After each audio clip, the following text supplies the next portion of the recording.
We're a family of 11, and this is our home. My grandparents built this house in 1959, the same year my mom was born.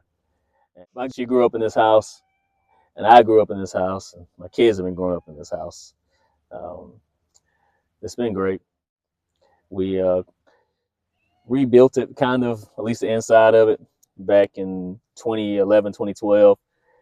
Came back, and the house had been gutted. Nobody had lived here for over 10 years. The roof was being caving in. There was an owl living inside, a little small owl. It's really cute, except when you're in the house with an owl, it doesn't seem cute anymore. Yes. And mice. And mice. The owls probably helped with the mice. Yeah, the owl helped the mice. Luckily, there's no snakes inside. There's been snakes, but not inside. I guess a couple times. But yeah, so it's been a great house, and we've kind of outgrown it.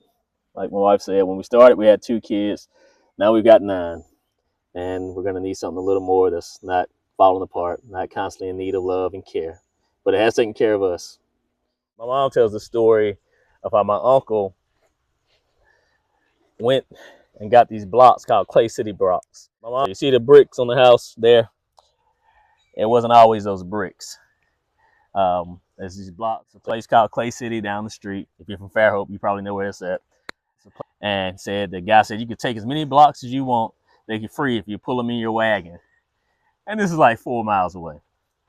And so these are the Clay City blocks. They were being covered with the bricks, and the masons got a better job but just left, and we never got it finished.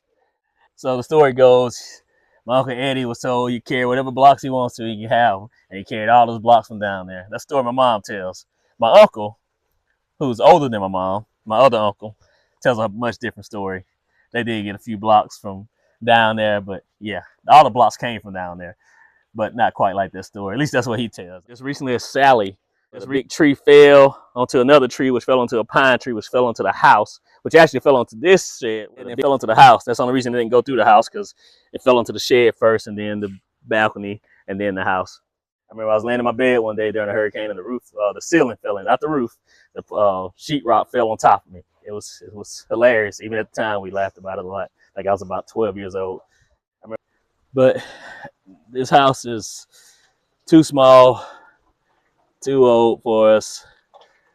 We'd love to update it, but every time we get an electrician, somebody come fix something, it's like, well, we got to get all this other stuff up to code.